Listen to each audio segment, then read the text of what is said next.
Welsh, using Cymroglyphics. The birth of Western Christianity, did that take place in Britain? Was the Trojan War in Cambridge? The myth of a Roman invasion, and of course the stories of King Arthur, the historical King Arthur, and there's two of them. We look at the works of Wilson and Blackett, people like Fomenko, Velikovsky, all these different sources, Clemens Beaumont, Anthony Thom, looking at the ancient history of Britain, how the star mounds, how things are laid out by astrological terms, all the way back to ancient Assyria, right up until about the 7th, 8th century, well, up until Norman times, really. And we can even look a bit at the myth of that. So, if this sounds like the sort of thing you're interested in, please join in. Join this rapidly growing community. There are so many people out there researching, coming back with amazing finds, both from the books and from the places. So, Thursday evening, 8 o'clock UK time, there's a show every week. Includes interviews with people out there finding things. Loads of fun and games. It's a nice light-hearted channel, so please keep it family friendly, be polite to each other. And then most days of the week, almost every day now, there's a video up, a little bite-sized chunk of history for you to think about and the evidence that goes with it. So please welcome aboard, be active, join the chat groups, join the Facebook groups, do the whole thing. Get involved, use your grey matter, and find out what is going on with this Britain's hidden history.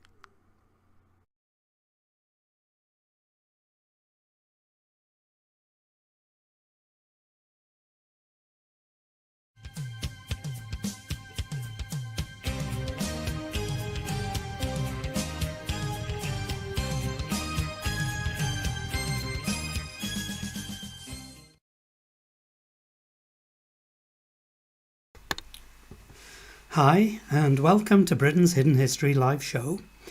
This St. George's Day, and a happy St. George's Day to those who are celebrating it. And maybe more of us should be celebrating it than those identifying as English.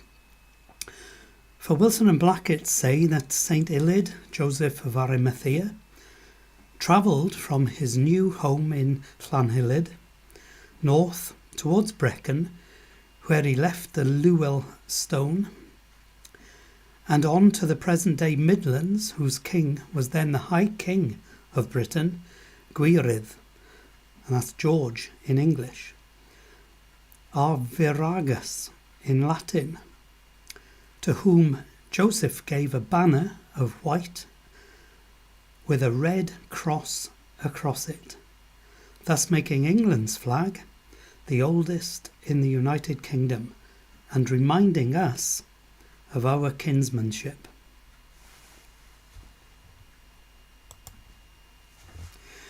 Now, every year there is a parade in York on St. George's Day, starting at Clifford's Tower and finishing outside York Minster, before returning to the Tower.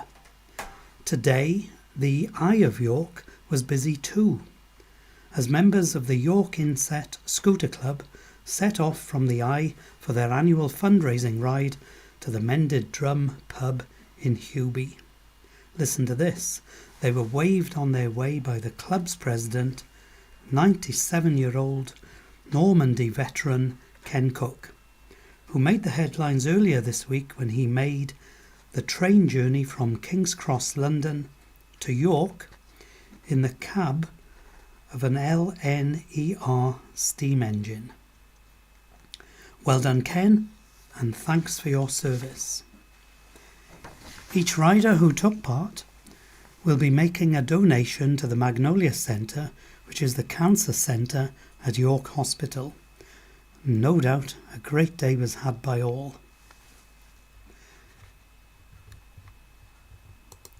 Well, I have fond memories of York, as it is a city we used to visit when I was a child, when we lived near Gainsborough. There's a wonderful railway museum there, in which they have a collection of steam engines, one of which is the Caerphilly Castle, and that's an engine that my dad once fired when he worked on the railways in the steam era. Let's take a look at a video short from our roving reporter Andrew James Reeves. And it's all about an ancient burial discovered beneath Clifford's Tower. Clifford's Tower, York, England. Around the year 1068, William the Conqueror originally constructed a Motte and Bailey Tower here on top of an area that was previously used as a Roman cemetery. In 1902, when works were being carried out to underpin the failing foundations of the tower, a native burial was discovered. Quote, "A burial found in underpinning Clifford's Tower in 1902 was in native rather than Roman tradition. It comprised a crouched burial in a cist formed by 4 pieces of rough sandstone and was covered by a rather larger stone." End quote. The burial was dated to the early Bronze Age.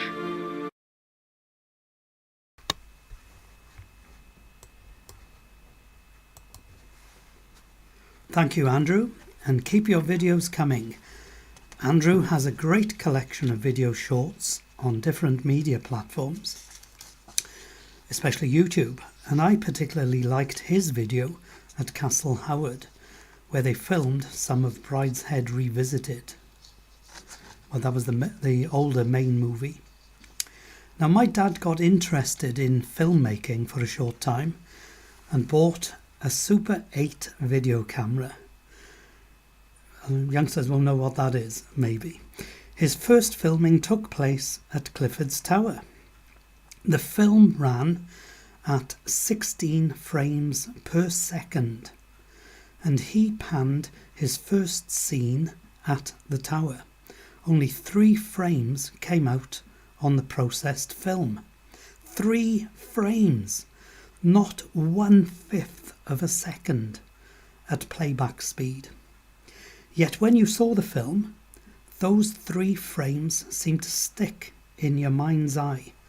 Hence, we understand the power of subliminal imagery. Do you remember the allegations that 1 frame of a picture of a pint of lager was inserted in cinema movies here and there, causing people to want a drink in the intermission? And again, young people may not know what the intermission is. And now this brings me onto my own filmmaking, and in particular, use of computers. It seems I've inherited some of my dad's skills.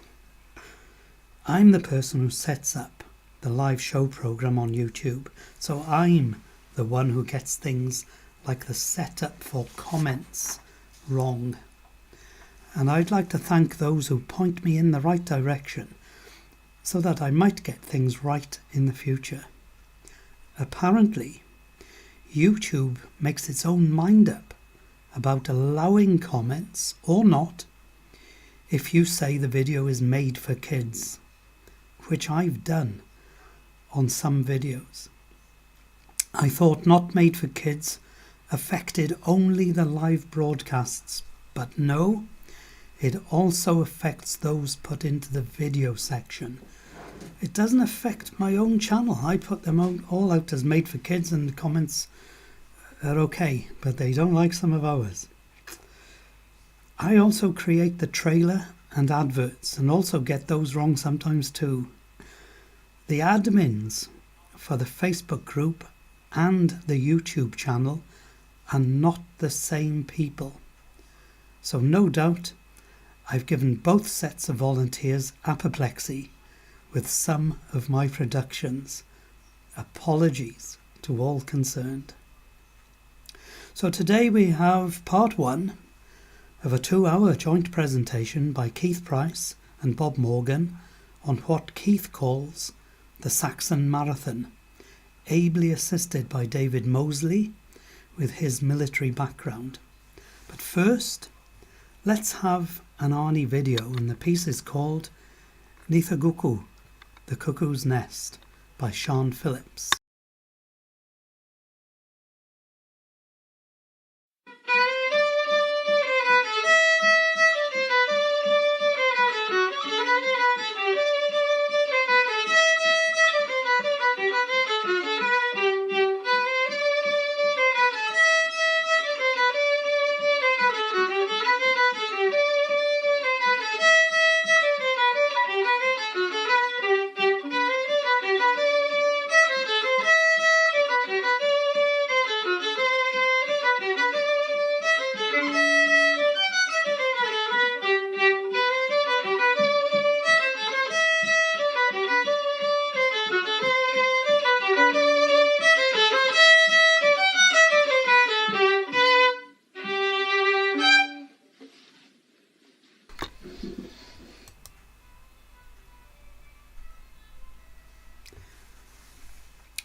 Thank you, Arnie. That was lovely. And now I'd like to show a picture that came out on the Facebook group.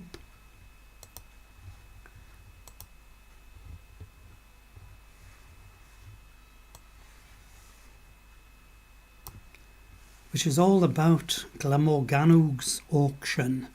And you'll remember the books from 2 weeks ago. So here's a message from Danielle at the Glamorganwg community. Many of you may already be aware of the Glamorganwg micronation through previous mentions in live shows. As Indigenous people, our true history is very important to us, and therefore Britain's hidden history is very close to our hearts. We are currently fundraising to represent Glamorganwg at Microcon, an international conference of micronations.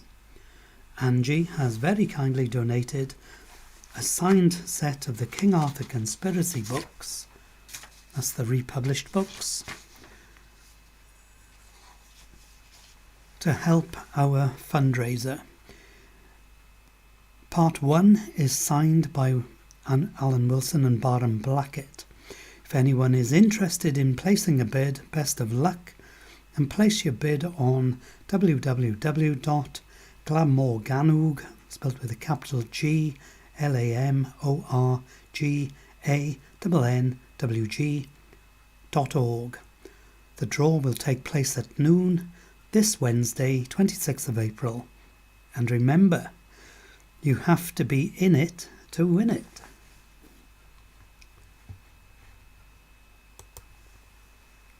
Now every week I say that everyone is welcome to contribute a video, and we're still asking for new work.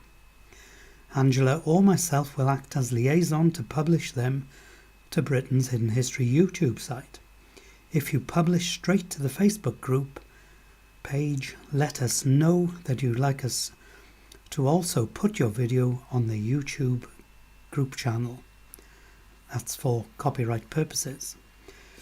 Just message us by finding us on the BHH Facebook group page under members. If you've got video content or a PowerPoint presentation in your video, we'll hopefully include it in the Sunday show. I'm wondering, have you heard of the ancient musical instrument, the carnix? Here's what the National Museums of Scotland say about the Deskford carnix. The carnix was once widespread throughout much of Europe, although only a dozen or so fragments are known to us. It flourished between 300 BC and AD 200 in Western and Central Europe and beyond. Bands of Celtic mercenaries took it on their travels. Carnices were present at the attack on the Greek sanctuary at Delphi in 279 BC. Carnices defied Julius Caesar in Gaul. Carnices faced Claudius when he invaded Britain. They are even shown on a Buddhist sculpture in India, proof of the far-flung connections of the Iron Age world. Yet they are not a purely Celtic instrument. They were also used among the Dacians in modern Romania. Celtic is a complicated term. The idea of a pan-European Celtic culture is a myth. Instead, aspects of art and technology were shared over wide areas among diverse cultures. The carnix was one example of this. And if you check out their website, named Deskford Carnix, you'll see pictures of the pieces of carnix found in 1816 in Scotland.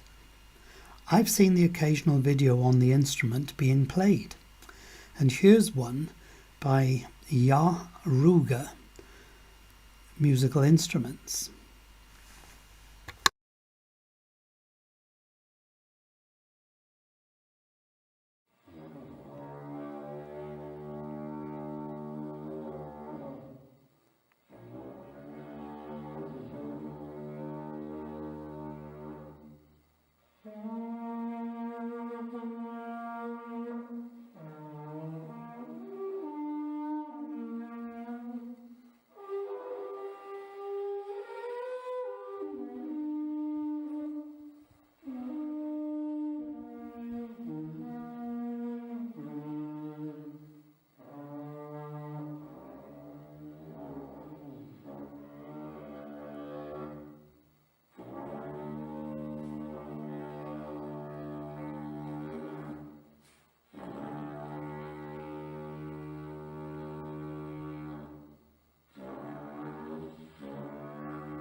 Thank you, Ruga Musical Instruments.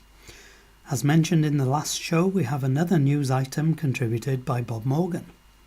And this time, Bob is talking about the grave found when 5 Mile Lane, that's the road from the A48 to Barry for the Roos Airport in the Vale of Glamorgan, when that was being upgraded.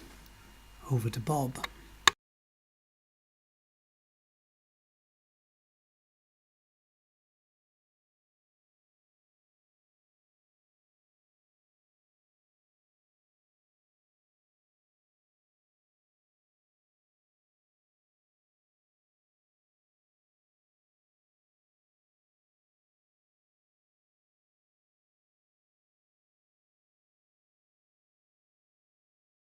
This 1,700-year-old skeleton of a Roman mercenary. Oh, is this the man who was seen as a ghost somewhere? Yeah, 5 Mile Lane. Yeah, 5 Mile Lane. And then after they put his head back, he was no longer seen as a ghost, or maybe that's another one.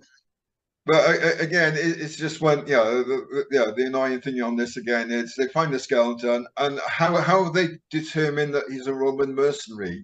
Did you have a little bit of inscription on and saying, I'm a Roman mercenary, or this is my mercenary pay, or something? He's just a guy from that period, buried with his sword. Let's say in Bavaria that he's very close. But how do we know he's a mercenary? They come up with these stories, and there's you try and find out. Okay, there must be a reason why they thought he was a mercenary. I've read all the articles I can. I can't find anything to suggest what they've based that assertion on. When was this? April 2022. April 22. I'm sure Carl James Langford has talked about that 5 Mile Lane. Yes, I think Carl has. And again, associated with it is, we found a Roman villa. And again, okay, well, it's the question Ross kept asking. Okay, where's your proof that it's Roman? So what makes this a Roman? And again, one of the conversations I kept having with Ross was, well, when they say it's a Roman villa, they perhaps, to be fair, perhaps they're not indicating that it's in inverted commas, Roman villa. It's a villa from the Roman period. But it's very sloppy journalism, and if you don't actually make that clear, because it always makes it sound that when they come out with these things, it's always Roman villa, and the automatic assumption is the Romans have made this. Yeah. There are only in South Wales. There are only about 4 or 5 Roman villas that they unearthed, and one of them is Carmead, which we don't accept as being Roman. And if Carmead is not Roman, why should all the other ones be Roman? Why can they not be villas built by the natives in a Roman style, or copying or aping the Romans? In a nutshell, yeah. I mean, that grave, it said there, farming tools and remnants of roundhouses. Yes, yeah. So there was obviously an Iron Age or previous settlement there before the Romans came, or before the Roman era, and this is what's annoying, because they're not being careful enough, I think, in the wording of what they're doing. Because again, I can't find anything that says that this has definitely been built by Romans. You can just say it is from the Roman era. Yeah.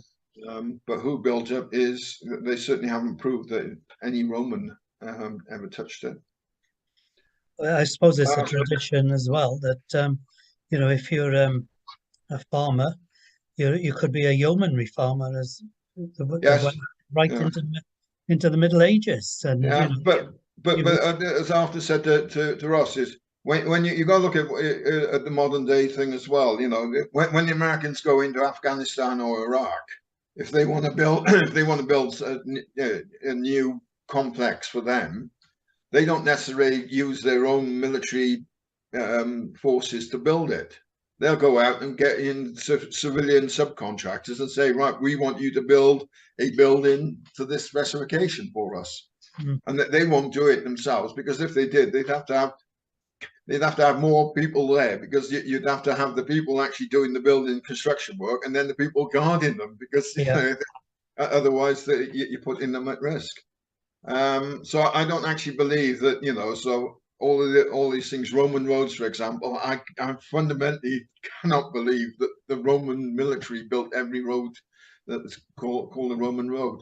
They might have been built by civilians under Roman direction, but my belief as well is once someone's worked on a Roman road project, they know how to build the road. Well, when they go back home, and they want a road, well, hi guys, I know how to build one.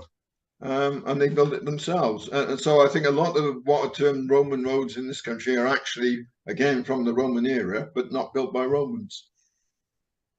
Very difficult to prove nowadays without doing a lot of archaeological work, investigation, which hasn't been done. The other one is that this Roman ford. Now this is a good one, because when this came out, first came out, it just ticks every box for being Roman. And the only other place I can see the similar ford when I was doing some research is in Pompeii. I can't find anything else anywhere like that. And so this was a cobbled ford was uncovered near Evesham. Again, while we do it, not by any archaeological excavation, it's by doing routine waterworks, and then the archaeology people come in to do the rescue dig, because to record what they found. But the interesting thing on this, so you've got the typical Roman ford. Oh, these have got to be Roman cobbles, because no one else can build cobbles like that. But the interesting thing was, if you go back to when that first was announced, when did it say? I haven't got a date on there now, but that was very early in the year. And by the time you come to November, it was no longer Roman. They start backtracking. It appears to be Roman in date. And then, unfortunately, the dating evidence that they got, I've got I've got you in front of it. Anyway, they didn't get any dating evidence. The dating evidence they got wasn't Roman. So it was found on the grounds of a medieval deer park. So it could equally date to any time before around that. And the ford was, they finally said, rut marks on the stone seemed to indicate the ford was once well used by carts, perhaps over the course of a couple of centuries. Well, if it was that well used by carts over a couple of centuries, one of the first things that happened was if it was a Roman road to start with, the Roman road service would have been well gone by then, over a couple of centuries. And one of the things that I was discussing with Ross was, we were looking at how long it would take for the Romans to build all of the Roman roads that we know of in this country. How long would it take, or how many people would it take to do it? Well, in order to do that, most of the mainstream archaeologists go back to the Wade military roads up in Scotland that were built in the 1700s, and because they've got the first-hand information on how long it took to dig, how many men it took to dig, so they could come down to figures like for one man he could dig a meter worth of road a day type of thing. So they can do all the calculations to show how long it takes. But one of the things that they found with those Wade military roads was they built them, and then so I think it was about 50 years later, when they needed them again, they had to rebuild them, because in that time they deteriorated. In just 50 years. Yeah. Just 50 years. So if you're talking about a couple of centuries worth of use, and if they were well used routes and used by carts, they would have been resurfaced how many times in that period of time? You've only got to look at their own roads, how long we've only had basically tarmac roads in this country for just over a century now. Because the tarmac roads only first came in with the motor car. Yeah. And you look at, if you leave a tarmac road and if you look at the roads that have been diverted and the old road is still there, within 20 years that road has almost disappeared. Yeah. So so many people out there today, and they keep calling these Roman roads, and they keep on thinking that's the service that put down by the Romans. Well, it might have been a Roman road, it might have been made by the Romans roads, but that service you see today is not the same surface that they put down. Yeah, definitely. It would have been renewed over the years. I've been reading Carl's book about the Romans in the Vale, and there's a very interesting small chapter, or part of a chapter, on Roman road. And he basically says that they didn't exist. Yeah. It's a fallacy and a myth. Yeah. And he said they weren't metalled with stone, and when the direction was moved slightly, what was Roman disappeared very quickly. Yeah. Because water would find its way into the center of the lane and cause a furrow, and the hedges would creep in. But he also said that none of them were any wider than a single track, like a small country lane. No. Well, again, it's one of these misunderstandings. I think how the Roman roads work. The Roman roads themselves were actually there for the troops to provide a solid footing for them. Horses, the troops on horses were either side of it, which is why when they built the Roman road, there's one that goes through the forest near Marlborough. There's a Roman road that runs through what is now a forest, and they believe it was a forest in the old days. But the first thing the Romans had to do was get the line fixed through the wood, and then they cut down the trees either side of it so you can't be ambushed. And then what you've got is you form your road, but the road is used for the marching soldiers. People on horseback go down the side of it because the horses, it would damage the horses' hooves and things like that if they did too much work on that. And then of course you've got the horse and carts, so we pull in all of the gear. Now they presumably would have to go on the road on the hard surface. So you would have horses pulling things there, but the troops on horseback would not have been using that road. They would have been on either side of it. Yeah, well, that's very interesting. Yeah. No, but it's also the fact that they would always clear it when they're building the roads. There's a lot more work than just making the roads because they've got to cut if they're going through treed areas or bushed areas. Even they would clear it all back so they can't be ambushed on the road. So you're clearing a wide section all the time, and then you've got your ditches either side for drainage. You've got your cameras and all the rest of it. And again, the thing is, they've got to bring in all of the stone from somewhere, so there's a lot of stone work involved in sourcing and transporting stone to site. I believe all of that would have been done by the locals. They would have been paying them, so much per cartload. Come and bring me. They wouldn't be going out foraging and finding the stone and putting it into the trucks and bringing it on to where they're working. They would have got locals to do that and pay them to do it.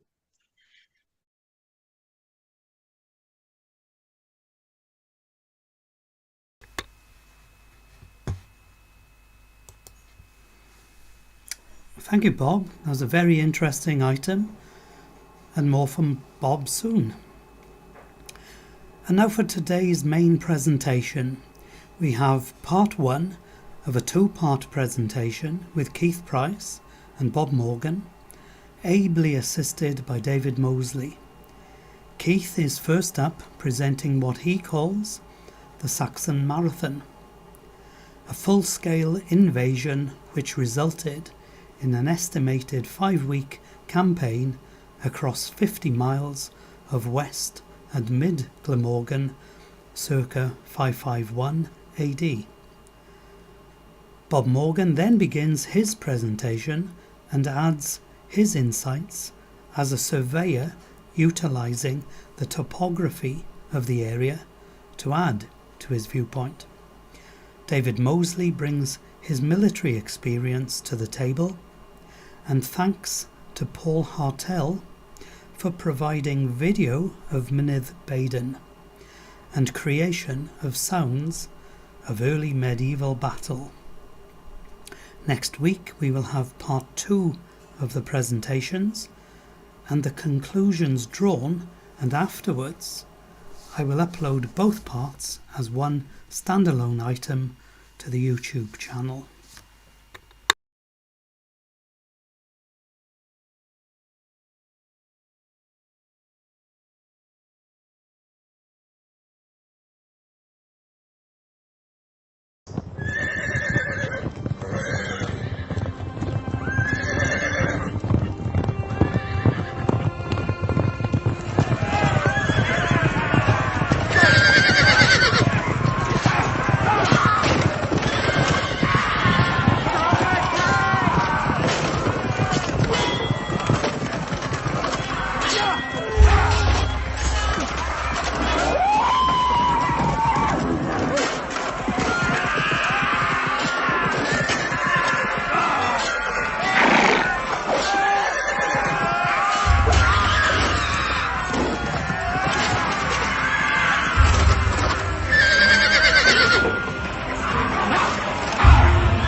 Well, today I'm with David Moseley, and if you look carefully, you'll also see Llw Archen in the background.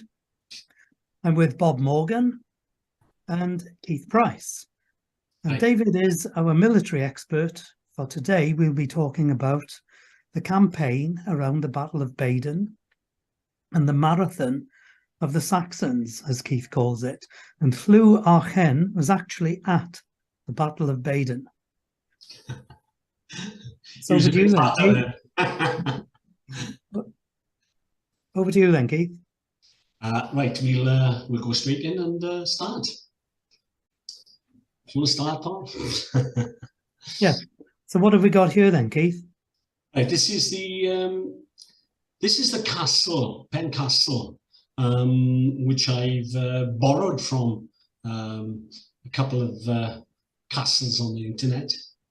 And if you look on the top, you can see the sea. That's the Bristol Channel there. So it's actually in this position on Pen Castle. Right, carry on now. Right, this is the area that they actually landed on. They came, we think watch it, we're not quite sure, came over and landed there.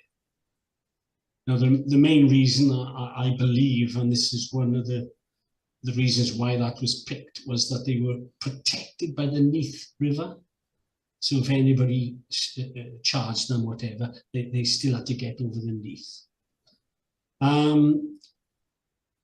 When they got all their troops there, they then went up to a camp, Mynydd y Gair, which is, if you look on your side over there, I'll just move this over.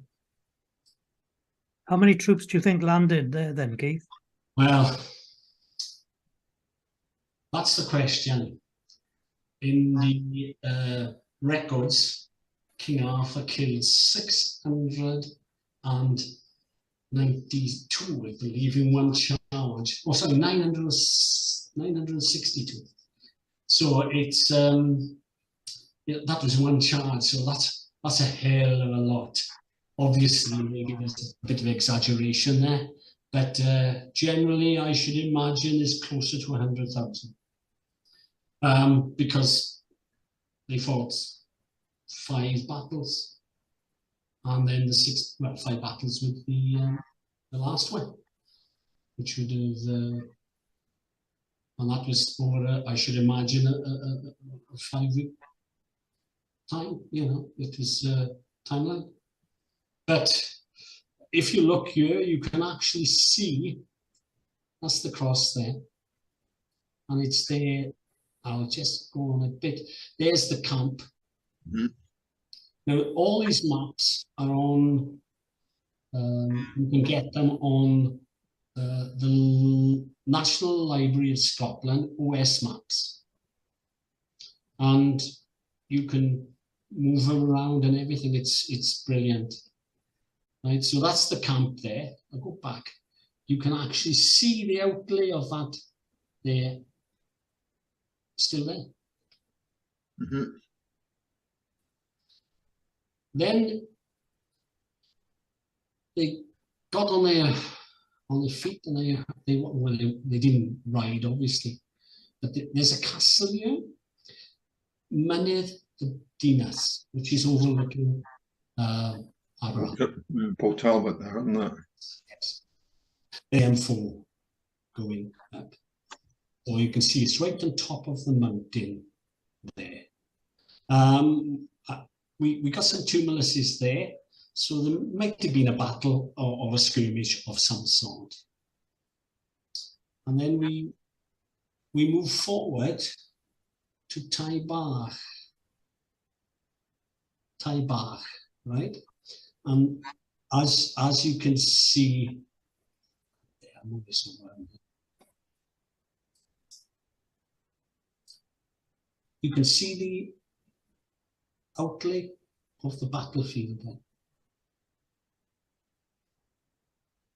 And if I go on, there's a cairn there. See that cairn? Now, if you look, that's the cross there of the cairn. Can you see the cross on the floor there? Yes. Yeah. Totally amazing, isn't it? When you think of it. It's not a shadow or anything, that's a cross. No, it's actual cross, isn't it? Yes. Amazing. And then they went to Margam Castle. This is, if you look here, you can see the camp. It's there, right? Which is at that point there, right there. And if you've been to Margam Castle, there's the pond, the big pond there. And on again. Was that Morgan's Castle at Margam Castle that they're talking about now, do you think? Yeah, that's Margam Castle, yes. Yes, it's the castle's down there, but on the hill. Churchyard, and there's Margam Castle. Because somebody's about to put out a film about Morgan's Castle at Margam. Yeah, it's not the same thing, that's John and Rob. Yeah. Yeah, that's Rob and John. Would it be that hill fort though that they? I don't know where that is. Yeah, as far as I'm aware, it is that hill fort, because neither of them had been there before, and they were planning a trip out there. No, I thought it was. That's why I mentioned it, because their video will tie in very nicely with this. I'm looking forward to seeing it. They're very knowledgeable guys. They know more about this area than us, I should imagine. You know. Then we go on and we come up into the other camps. And if you look there it is there on the cross. And if you, I'll just go in, there it is there. All right, okay. Which you've got to admit is it's there, isn't it? You know, it's in shape, yeah. And now you're calling camps. Are you saying that's where the Saxons camped? It wouldn't. The British were on high ground. This is down the mountain. Right. So every one of these camps you're pointing out, they're Saxon camps. Until I tell you it's British camp. All right. Okay. Spotted. So yeah, this is the camp. If you can see the cross here, that is the entrenchments. Yeah, the entrenchments. You can see them. I've gone in, I think, a bit further. You can see them. See the yeah. That's pretty good. And then we've got another camp. And I mean, it's still there. And then we'll go on. Oops. Now this is a British camp. It's up on top of the mountain. And it's an enormous camp. Look at it. It's absolutely enormous. I should imagine that Arthur chose the best camp. And the best place. And of course, this is visible up to the castle. Right? All this side now is visible from here. And then I've picked up a tumuli. Tumuli is a burial mound, is it? Yes, but if you look at it's something I should have mentioned actually before. If you look at this, the north ends and south and west ends are there. So that means you can pump these into your computer, onto a map on your mobile phone, and you can find these places easily. Yeah, that's good work, Keith. That's really good work. So all these locations will have a coordinates. And we'll try to publish them in a list somewhere then. Well, if they just make a note, no problem. Again, we got tumuli. I picked these up for them to know. Again, tumuli there. This is all on Baden. There's a British residence here just there. So now we've reached Baden, have we? Yeah, this is Baden. Yeah. Yes. What do you suppose the British residence Yeah. was then, Keith? All year. Many Badens, many Baden. Yeah. On an earlier map, it's marked as a British, as a fortification, a British fortified residence, isn't it? But it is I'll go back one. That's a British residence, right? But it's you're right. It's what's it called again? British fortified residence on one of the maps, British with standing stones next to it as well. And then the next map, it's the site of standing stones. And then I think the next map, it's just stone. And then it's now today on current OS, it's not there at all. But a little post in BHH specifically just on that one part of the map, how it's changed over the last 100 years. John Pincher would know all this. His grandfather lived in this area on the mountain in one of the old houses, and he's got some good tales. Just go on. Oh, this is a private one. My daughter lives there, and there's the battlefield. It's absolutely amazing. She built a house next door to Baden.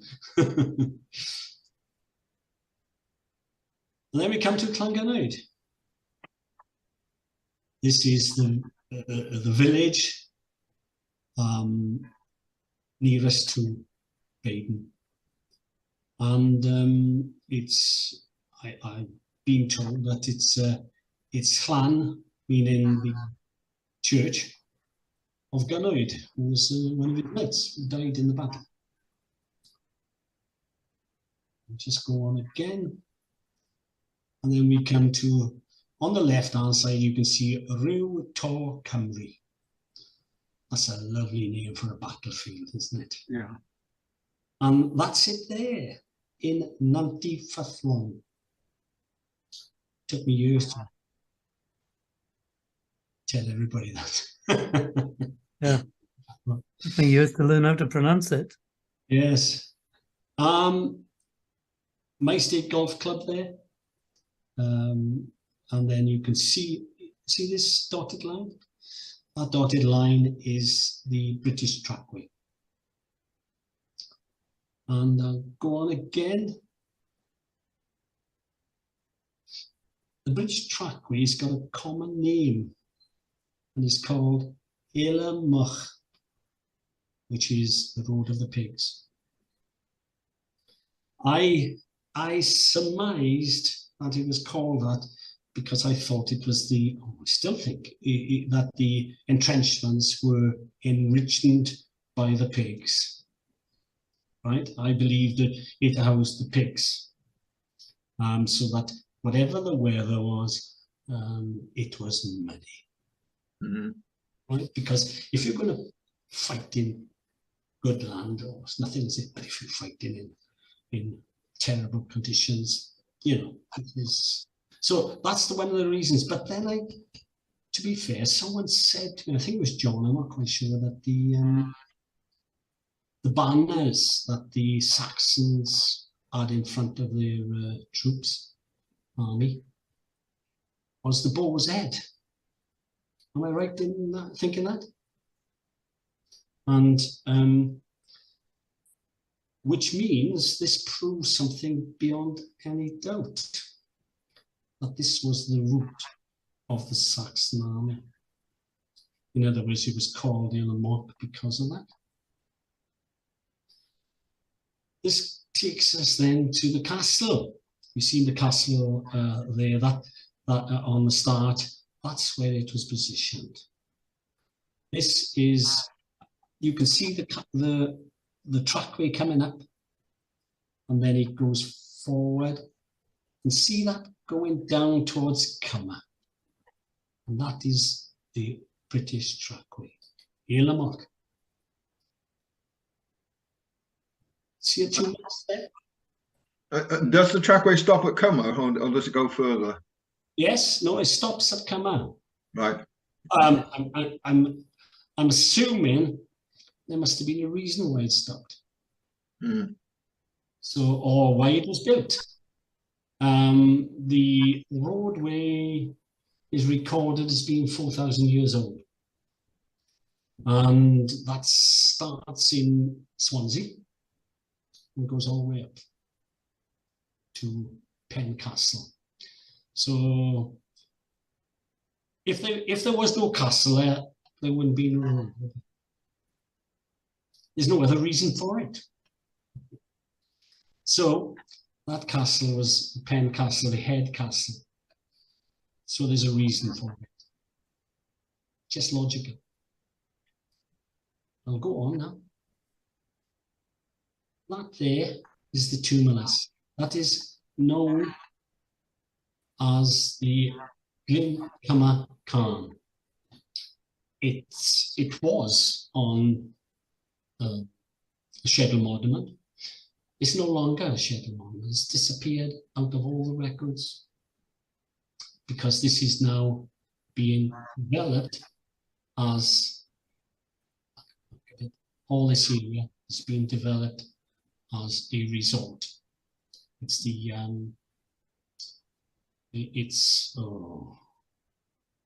I can't remember what it's called, but it's the adventure park. Wild Rose, can't remember. Anyway, forward. This goes on then over the mountain, over Glencorrog, and over the mountain to Irvine. And you can see site of battle there. One thing I ought to make you aware of is these battlefields were used more than once. What, Keith? I missed that. Well, they were used more than once. Oh, more than once, sorry. Yeah. They're strategically positioned, and you don't go, if a battlefield is used once and it was good, you use it again, wouldn't you? If you won there, yeah. Logic. And then you've got tumuli in the area. You can see that. And then I went down to, again, there's more tumuli there. And again, all on the coordinates. And I went down the Cannon Valley, started going down, again, picking up all the tumuli. There it is there. And this takes us down to certain things that are in the Cannon Valley I've picked up so that the coordinates got them. This is actually in Trewbert, but I thought it's called Castle Nose. I don't know if it's directly involved, but I put it down.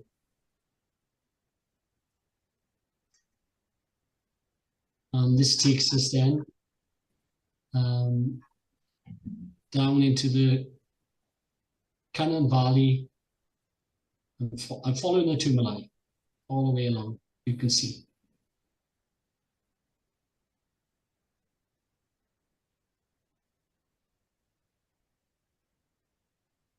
And then this takes us, again, following the tumuli.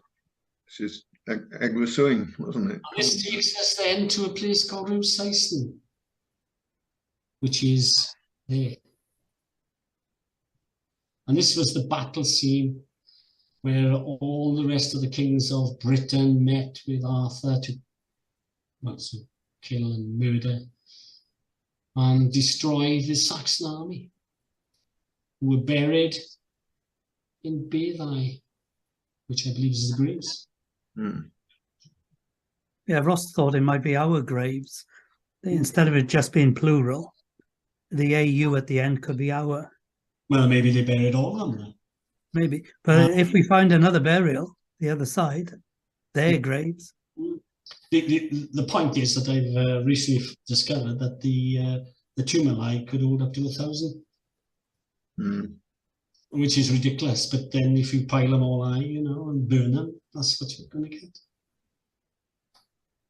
And then I've taken that, Bob, which you may be more interested in, is that the Britain Ferry, he came through, look, all the way along there.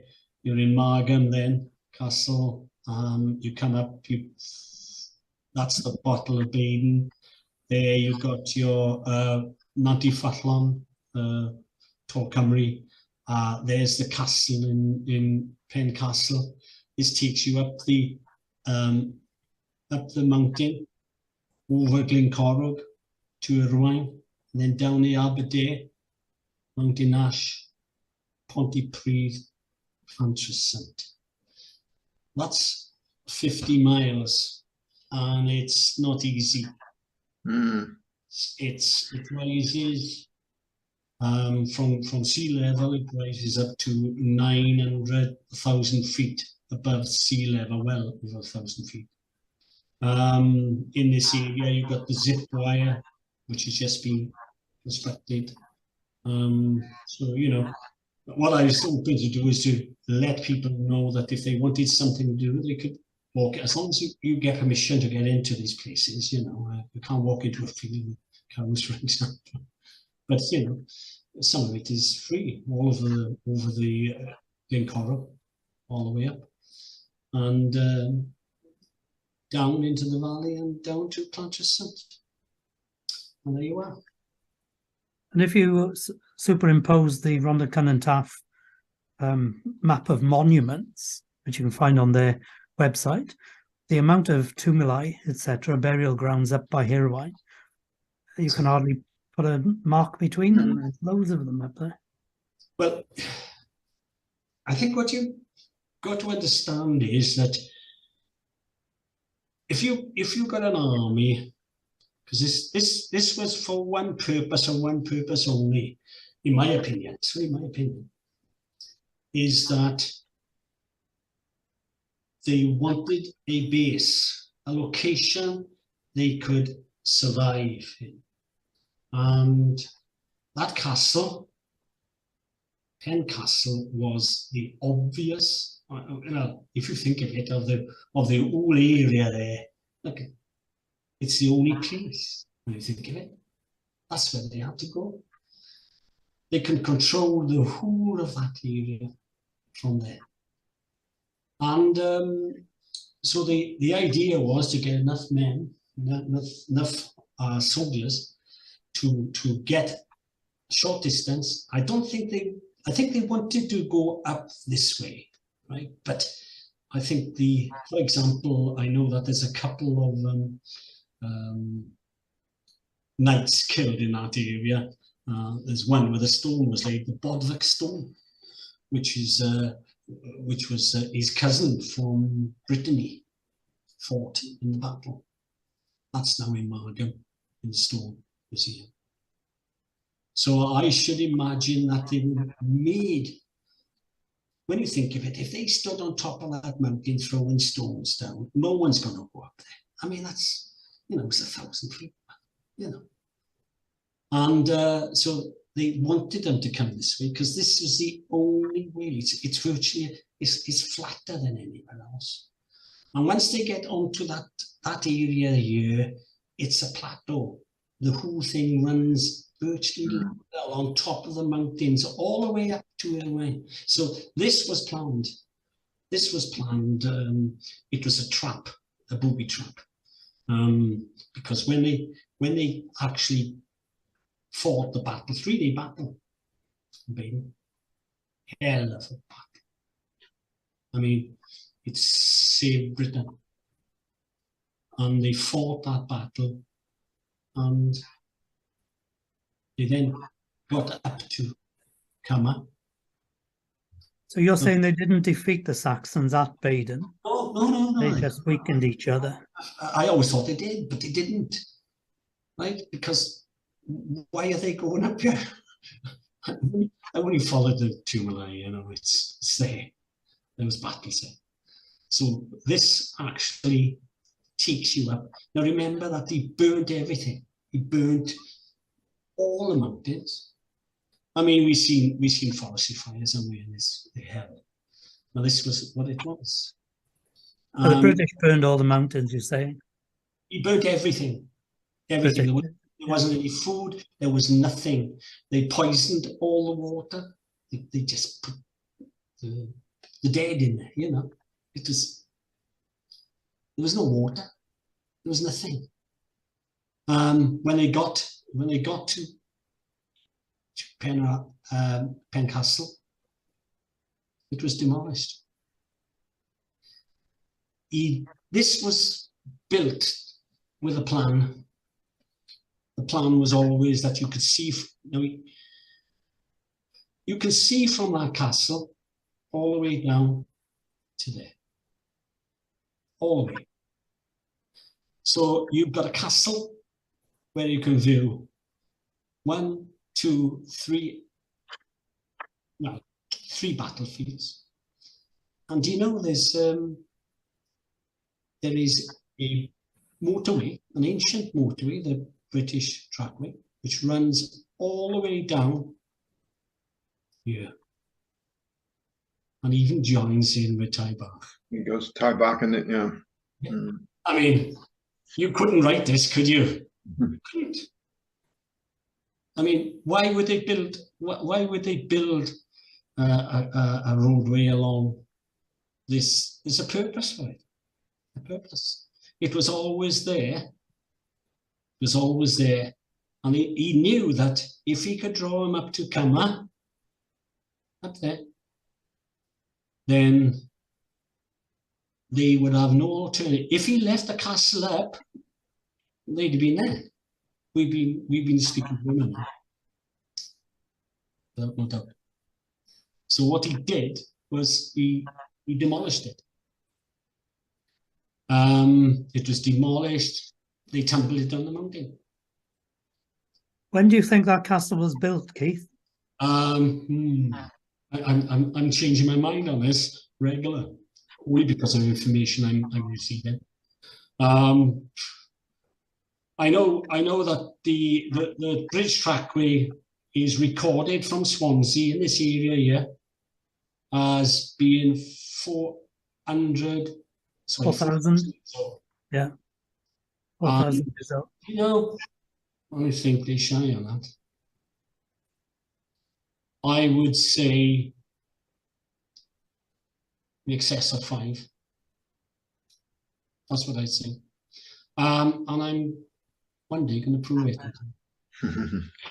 So that castle is well old, much earlier than anything over by Cwmbran or Caerwen. It's the first castle in Britain.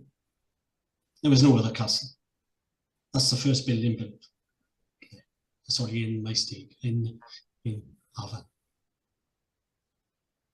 And it's easy to find out. So all we got to do is, get the excavations done and check. But it will never be checked. I mean, this is now full ahead. They're demolishing everything there Aren't they doing any archaeological excavations as part of the planning consent for it? Well, it was originally in the planning, but it's been rescinded, I believe.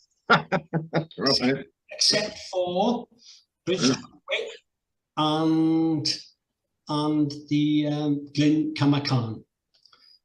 The Glyn Camacan, I believe, maybe in excess of 20,000 years old.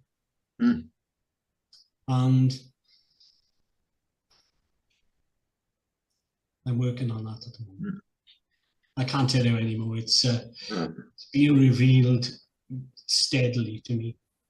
Not. I'm looking at things and finding a lot of things. There's going to be. I'm in the middle of a book. Maybe just starting it actually, but it's coming together, and it's gonna alter how British history is taught. No doubt. So, from a military point of view, then, Dave, have you got any observations on that route? I'll be a bit worried about connecting all the tumuli with burials after battles, because tumuli have been used for single people right back to the Neolithic, I think. That's the one thing I'd be worried about there. Strategically, it's not far away from what I was thinking. I thought they might have gone up the Llanfi Valley towards Maesteg, where the actual battlefield is, Maes Cadwa, where that fortified residence is. Yes. And also just need to speak to John more as well about the sequence of Saxon locations towards Baden. And I'm used to, in my head, thinking that Baden was a deciding battle. But that's just my opinion, and I think Keith's theory is good. It holds water, but without really knowing the ground and looking at the route with the tumuli on the ground, I wouldn't like to say yay or nay. I think the bit past Port Talbot, that might have been like a feint, or if our armies were coming from like the Cardiff area, as it is in Rhonabwy, they might have been stopped and then turned to go over up the valleys towards the back of Baden, where the three burial mounds are that are definitely associated with Baden, with that battle, like Loachen.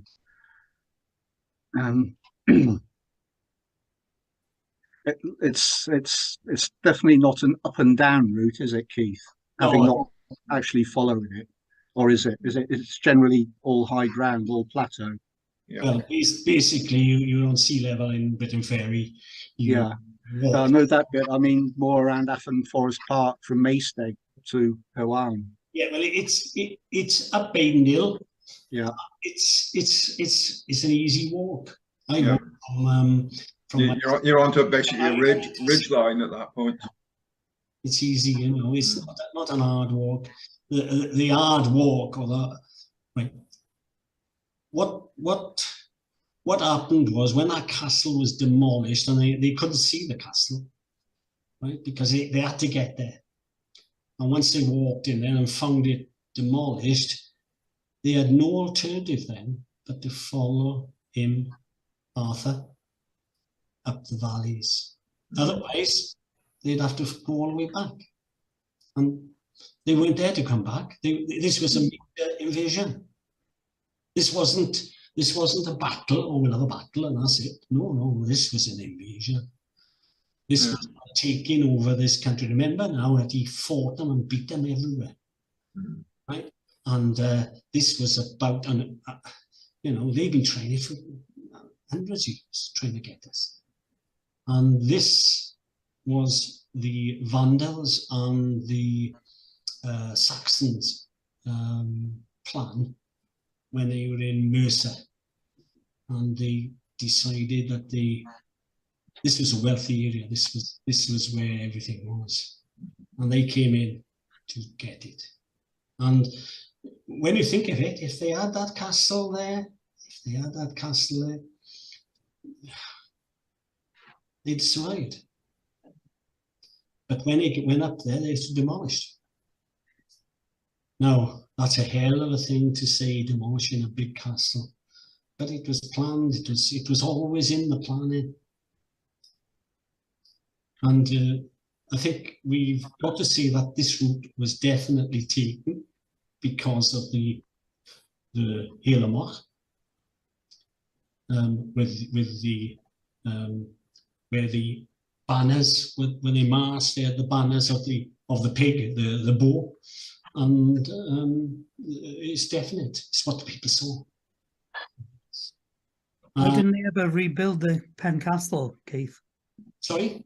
Why didn't they ever rebuild Pen Castle? He'd done his job. And they didn't need it any longer. They were over the other side by Killeen at that point, weren't they? I think something came along and stopped everything. Oh yeah, I got you. And it came out of the sky, didn't it? The comet, yeah. Yeah, News on that as well. Yeah, I like that idea, Keith. I like that. Well, it's when they got, well, this area here going over Glencorrog is like no land you've seen, right? And it was hard. That was the hardest part. Now, what you've got to remember is they carrying all their swords, they carrying all their weapons, they carrying everything, all their food, all their tents, everything with them, right? And wow, that's enormous.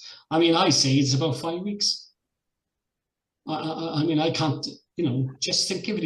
If you had to get an army from Britain Ferry, that you lodge up here for a little while until you're ready, till everybody's there, and then you carry along, and then you fight a battle there. Oh, that's going to stop you for a little while. You've got to kill, bury all your dead and everything, and then this, and then this, and that, and that. But it's got to be 5 weeks, I reckon. Just, I'm just thinking as an ordinary person. I expect, David, you may know more about it, but 3 miles an hour for a laden army. 50 miles. And how many hours a day could they march, Dave? Yeah, this is not just on the level, though, is it, David? It's no. This was. No, that's all the deciding factors. I completely agree with them landing there. Initially, I thought they might have mistook one river inlet for another, and that's why they landed further west than you'd expect. You thought they'd have landed nearer to Pyle or something? Yeah, but that's an open flank then to the east. They were not protected. David, can I show some of my slides now, because I've got some views similar to yours about as to where they landed and why they landed, etc. And if we can go through that, we can perhaps then come to some kind of a conclusion about that, or some consensus view about it. Excellent. Okay. So if you're coming back to the reason why did they come by boat, I think the simple answer is you just look at the map. And if they were coming from England, coming back on land, they would be coming from Gloucester. They go across the Severn, and then they go across the Wye, the Usk, the Ebble, the Taff, the Ely. In order to get into the Vale of Morgan, they would have to come across those, and then every one of those rivers, none of them are easy. Some of them aren't fordable or readily fordable, and if they were defended at each river point, it would take them a long time to make their way across. And also, you then got this really long extended supply line, and as you know, so the army marches on its stomach and all of that. They would still need resources. They would still need replacement men. They would still need food and other provisions and ammunition, etc., all coming along. And it would be a very long, extended supply line. But I think the main reason is it depends where they were trying to get to. And in my mind, if you're the Saxons, it's like the Romans and the Normans, what you're after in Wales, you're not after the hills, because there's nothing there. You're after basically the Vale of Glamorgan, which is where Arthur's kingdom really was basically based. You've got all of the written accounts, all basically say Killeen was one of his big bases. We've got Carmelin, which is up by Cardiff, and then you've got all of the Glamorgan sites. And the issue with it is, in terms of then coming across from the sea, the whole of that Glamorgan coastline has got coastal forts all around it as part of the, Wilson and Blackett have sort of highlighted all of those forts. So if you're coming from land, I think you're onto a no-hoper, because at every river crossing, if they're defended, you stand the chance of being pushed back or not making any further progress. And I actually think that the whole of this thing, the Saxons wanted, what they didn't want was the hills and the mountains. They wanted where all the wealth was at that moment in time, and where all the action was, and it was the coast and the Vale of Glamorgan. And so I think that the reason why they came then there was that they came round on a sea route as a means of like I say, getting a large amount of men there quickly without having to cross all the rivers and having a long extended sort of supply route as they fought their way from river to river to river. And it's coming back down to, again, if you look at the topography, when they come in for a landing, there's 3 potential landing sites that they're coming in for here. And the reason I think they've chosen Crumlin Barrows is because it gives them the protection of the River Neath. Yeah. So when they land there, they've got this river. Now this section of the river here, even today, is quite notoriously bad, dangerous. So they got protection from that. Once they come ashore here, at Pant Syson, there's two places named Pant Syson by here. If you get into each of these Pant Syson places, what it does is it stops you being viewed from anywhere across here. You're hidden behind this bit of a hill here, and the other Pant Syson is up in here. And again, you're held, screened by things, so you can land and get all your men and troops hidden from view. And then you obviously got to make your way up to the River Neath to get to a crossing point, which according to Wilson and Blackett, let me go back again. According to Wilson and Blackett, was around about where Neath is today, because they came across via Cefn Saeson. It is one of the places which is further north than where Keith was indicated.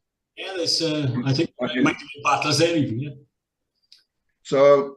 But if you look at the alternative land, and this is the point that you were making, David, is if you look at Aberavon Burrows, if I can find my this one here, we've looked at this one. If you remember when we went up on top of Mynyddinas, you've got the River Neath here, you've got the River Afton here, and then you're on the beach. Oh, this is so annoying. You're on the beach. And then you've got this almost insuperable steep hill up to the top of Mynyddinas. You paint yourself into a corner if you land there, because all Arthur's got to do is put men along the River Afton, and you can't go anywhere. Stick men on top of Mynyddinas. You can't get up that slope because it's almost unassailable. You wouldn't be able to get up to the top there. Your only option at that point would be to retreat. The real landing point would be, as you said, it would be Markham Sands. You've got 7.8 kilometers there of sands where you can land boats. And once you land there, you're then right onto the plain. And if you've got a big force, you just go straight across the plain. And what you do is you force Arthur and all his men up into the hills. That's where if that's in that scenario, the Battle of Aden then would be taking place with Arthur's men ensconced on top of Mynyddinas with all the Saxons coming up from the coastal plain. Now, I don't believe that that happened, because if you look at the detail of the topography of Mynyddinas itself, I don't believe that happened. But the other thing we got to look at then, once you start doing this, is that there's 2 things you got to look at. One is then the battle styles of them. The Saxons were they were huge users of the shield wall. They would have shield walls and men arranged in formation, which is great for defence. They could also use it in offence. Whereas the Welsh were more using like guerrilla tactics. And since the Roman times, in Roman times, they were using chariots, as it's documented, but the Britons were using chariots. By Arthur's time, they were principally relying on horses, cavalry, and they were using guerrilla tactics and hit and run.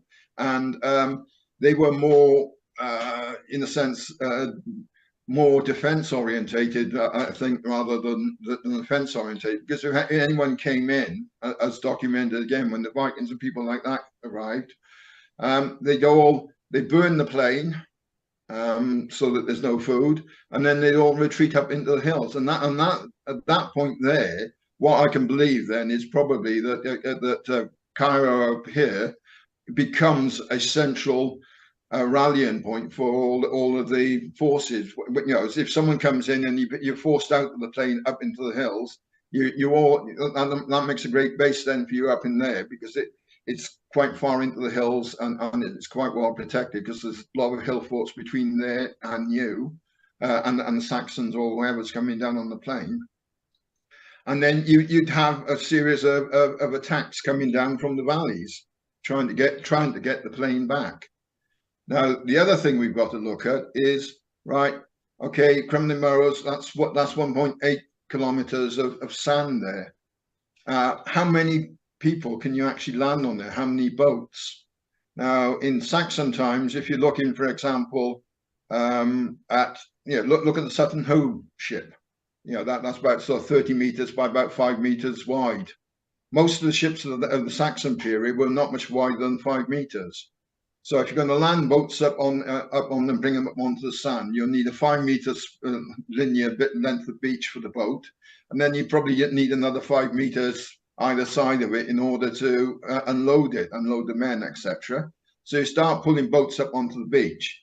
If you say that you need 10 meters for each boat, 5 meters for the boat itself, and 5 meters for unloading, you're only going to get maximum of 180 ships up onto Crumlin Burrows. Now, each ship at that time, if they could hold 100 men, they would be quite big ships. So you're talking of a maximum of 18,000 people being able to land in ships in, if you like, in one wave.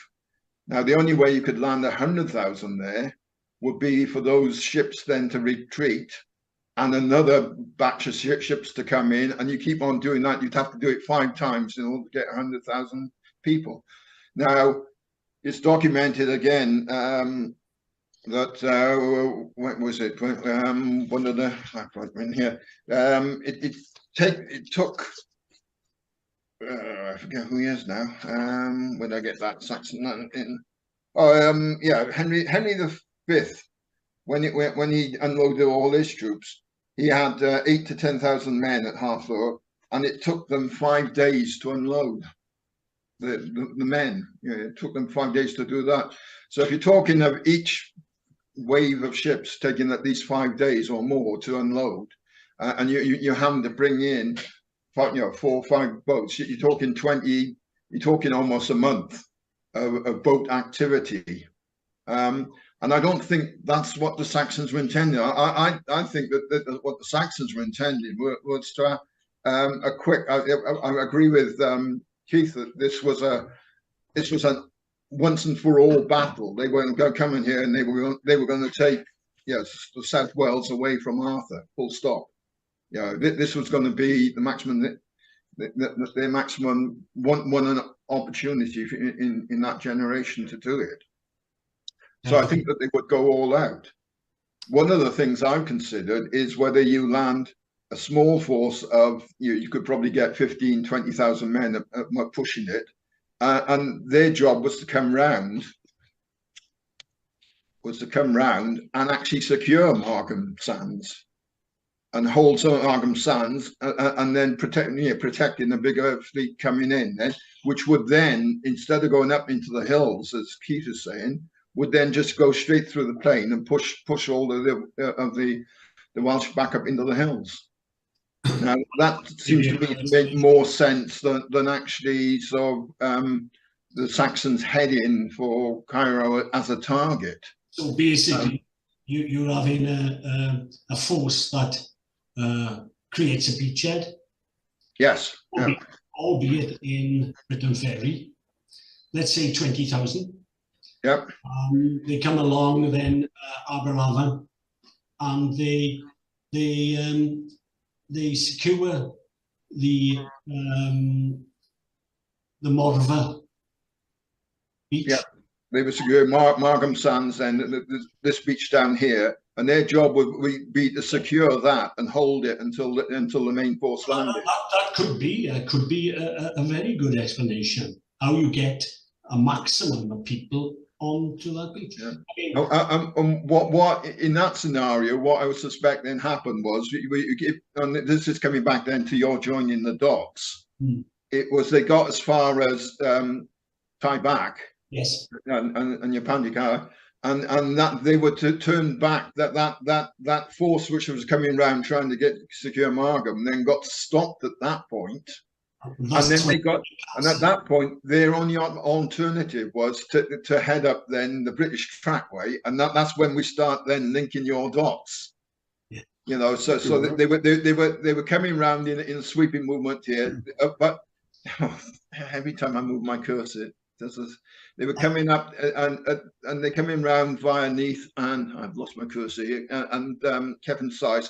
Then they were coming down, crossing over the Afton higher up, and then, as I said, coming down in a wheeling motion, then to get secure Margam Sands, and then you couldn't get down onto that point, got turned back up, and then their only alternative that's when the chase then starts up the British Trackway.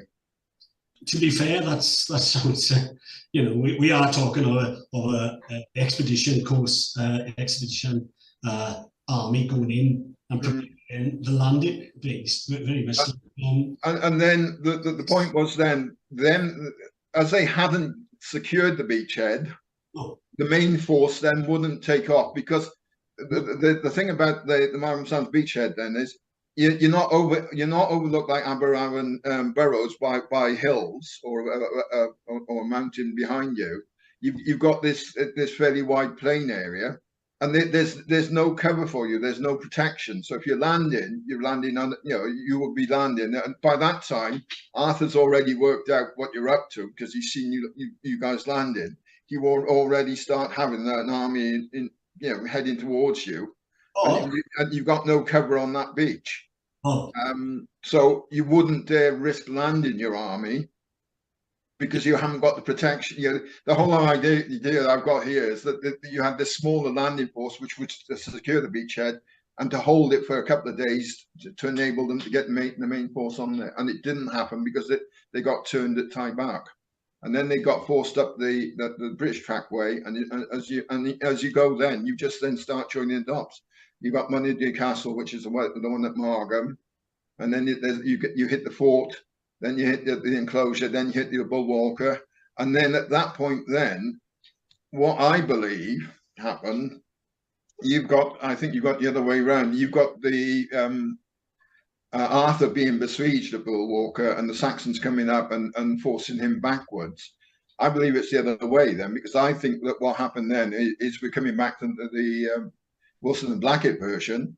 Arthur then, knowing that the Saxons had landed over at Crumlin Burrows, he's made the call for all his men. He's assembled them at Ogmore, and then he marches them up the Ford Ghost, right up to Moneybaden.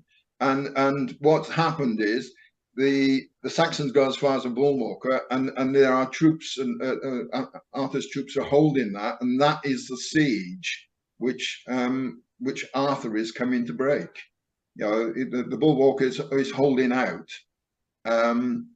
It's when you look at it in detail as well, the Bulwarker it's lower than where the Saxons would be up on the ridge.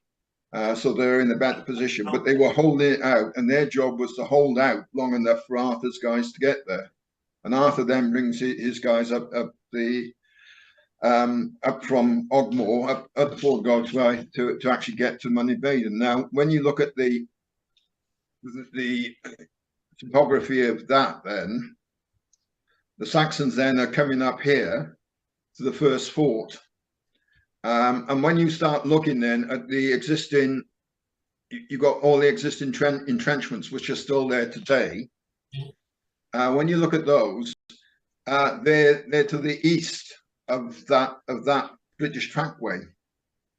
So whoever was in those forts is defending someone coming from the east, and they're behind The trackway is behind, and I think that's one of the important key things. The trackway is behind the entrenchments. Yeah.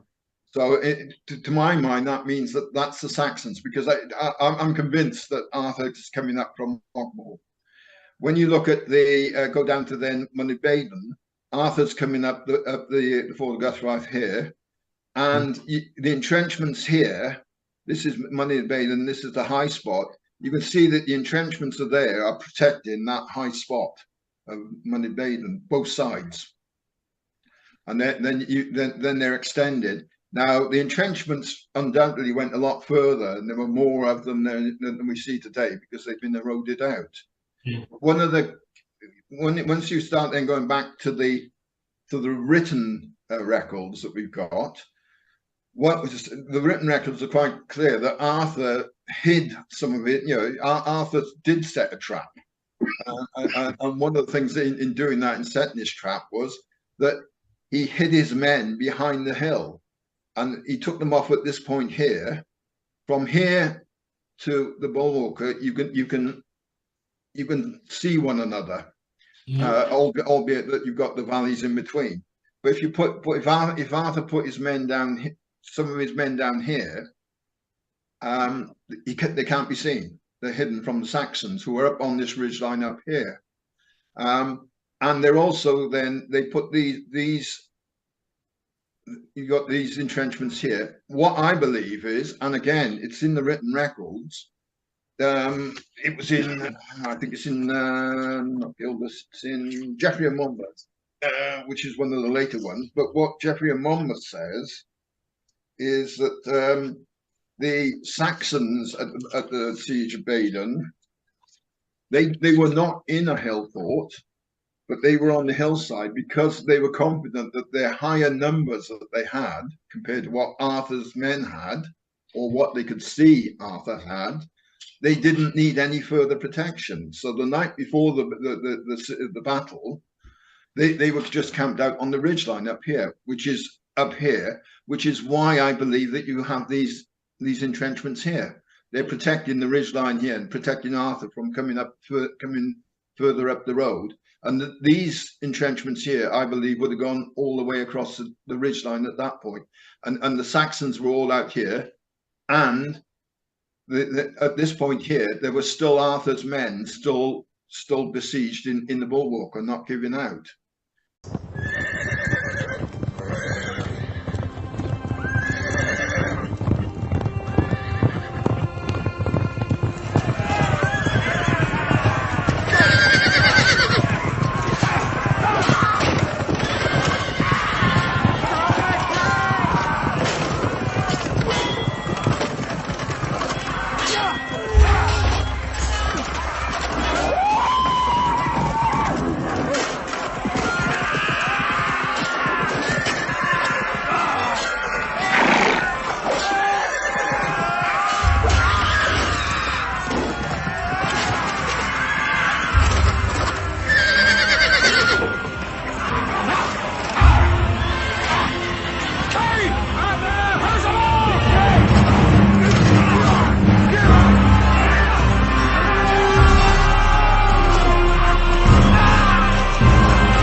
Thank you, gentlemen.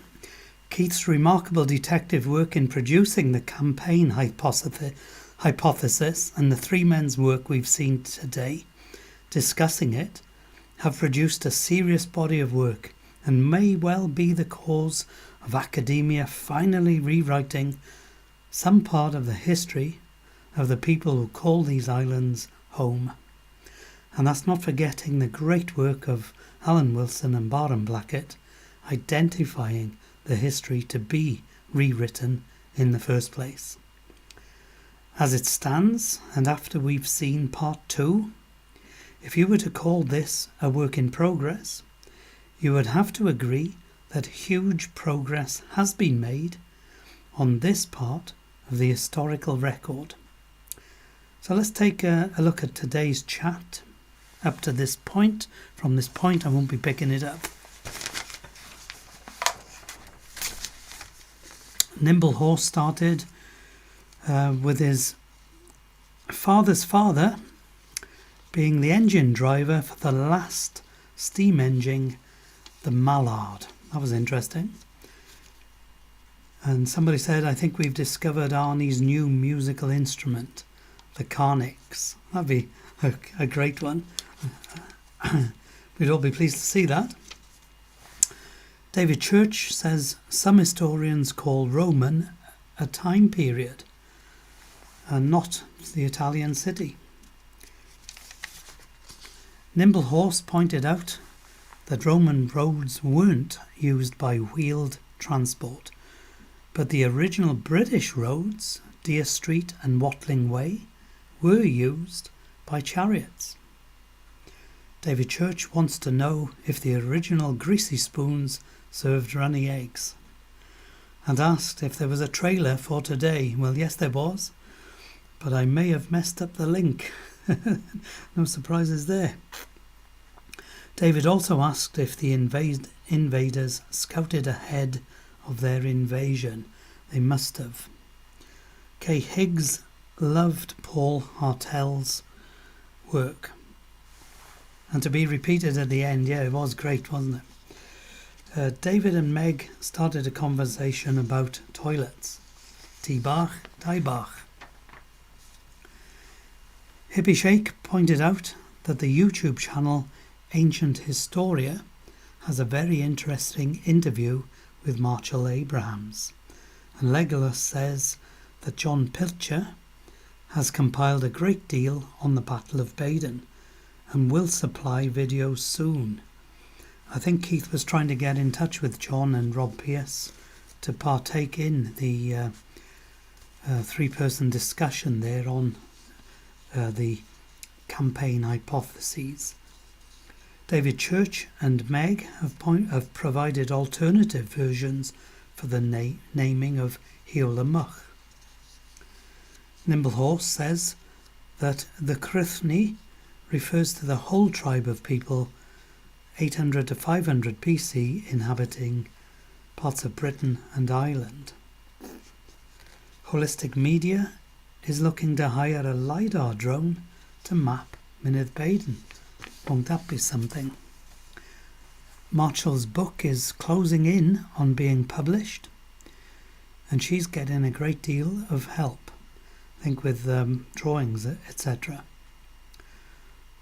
Holistic Media has recently looked at the UK Register of Buildings and Monuments in distress and was stunned to find out how many there are on the list and how many are owned by the Crown. I think that's something we all need to look into. Legolas says that there are accounts of the Saxons fleeing to their ships back at Margam. So a 50-mile march inland may have been suicidal. There'll be more about that marathon in part 2. I think when we've all seen part 2 in conjunction with part 1, we'll have a really clear idea of what took place in approximately 550-551 AD. Len says there are 2 more burial mounds seen in 1976. And Marshall loved your work, guys. Modern commentary bringing history to life. A. Hart has wondered if the marathon unfolded in the opposite direction. Hopefully more next week in part 2. Boobleweave questioned Arthur II's age at Baden. and somebody later said he was in his 40s. But I think I read he was born 503 AD in Dunraven Castle, which is close to Ogmore. And at the battle, if that was around 550 to 551, then he would have been maybe 48 to 50 years of age. That explains something that's going to come up in part 2. If you watch part 2, then his age will tie in part 2. And I think he died in 579 AD. So he might have been born in 500 AD, so he might have died at age 79. So he got to be about 48 to 50 at Baden. Legolas Greenleaf talked about the hill forts at Caerau and the surrounding protection hill forts, and said the British trackway ran to Caerau. David Moseley pointed out the Saxon need for taking high ground forts as part of their invasion. And Black Patchiest Dog pointed out the marshland in the coastal area shown in the maps. So that would be right across from the Neath Crumlin Burrows through to Margam Burrows.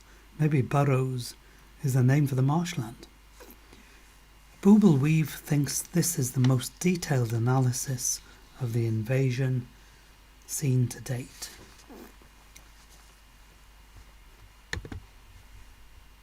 So as we near the end of the show, we'll take another look at Arnie again, playing The Nest of the Cuckoos.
Thank you, Arnie. Making great progress there. And they promised more videos of Arnie's latest songs. So we'll conclude now the live chat to enable everyone to say au revoir. And we'll close the show with music from Static Fires, who have given me permission to use their music. Now, one of Keith's grandsons plays and sings in the band, and there's more of their work on YouTube. So check out Static Fires. The photographs are again my own.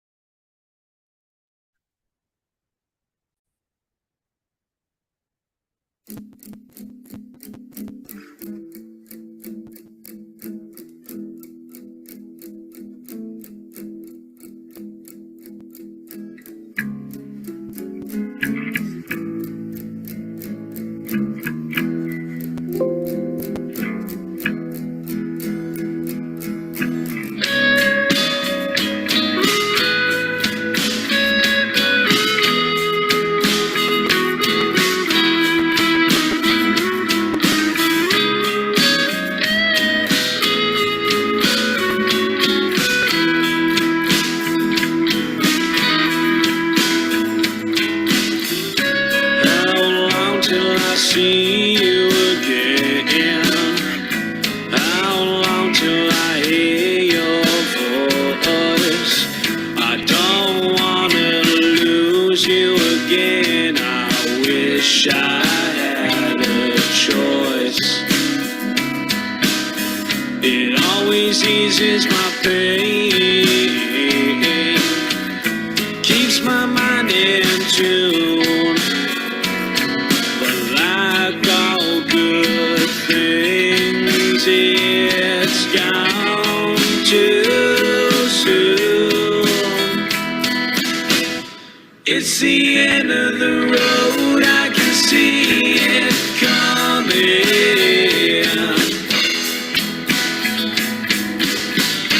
It's the end of the road for me.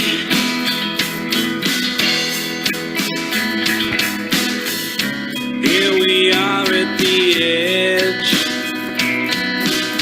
We got here so fast. It seemed so far at the start, but we knew it wouldn't last. I'll be coming around, don't know where or when, but all I know is I can't wait to see you again. It's the end of the road, I can see it coming.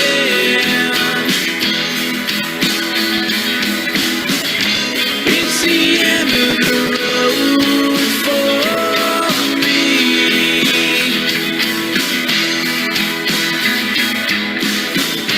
It's the end of the road, can you feel it crumbling?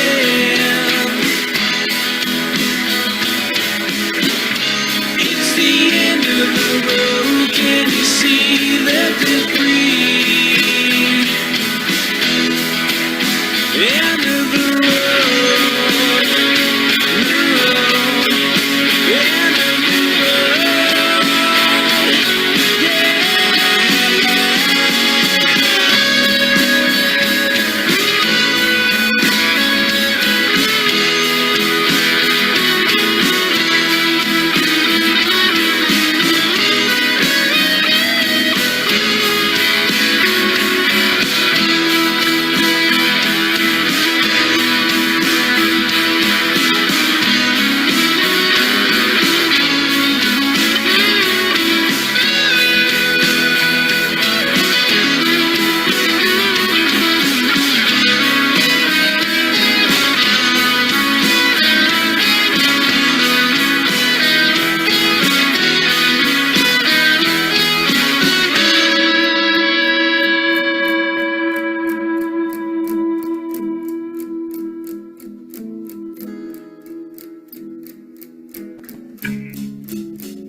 it's the end of the road, I can see it coming.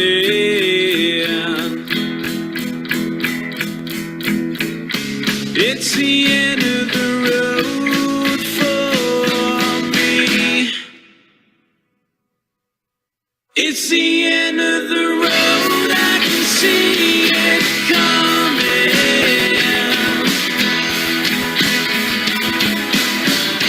It's the end of the road for me.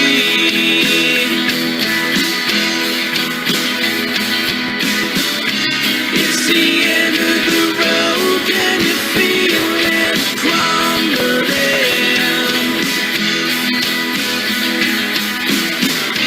It's the end of the road, can you see the debris?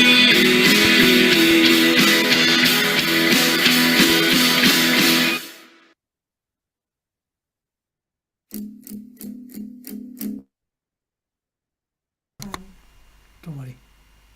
There's no video. Don't worry about it. I'll explain now. Well, that's it for today. I am toying with the idea of organising something for Bank Holiday Monday locally. Maybe Rosyth and Hillfort, and maybe Tarrant Dysant afterwards. If anybody fancies that for Bank Holiday 8th of May, get in touch. I might put it out on the Facebook group. Margaret and myself, we went to Ogmore one bank holiday Monday and spent an hour driving from the front of the car park to the right around it to get out. We couldn't stop there. So since then, we don't do anything on a bank holiday Monday. Thank you all for joining us and for the kind remarks in the chat. And I hope you all enjoyed our time together. I know I did. Thank you to Angela and the boys and to all the volunteers working behind the scenes on both the group media platforms. So it's auf Wiedersehen, au revoir, ciao, nostar, and see you next time. And remember, seek and you will find.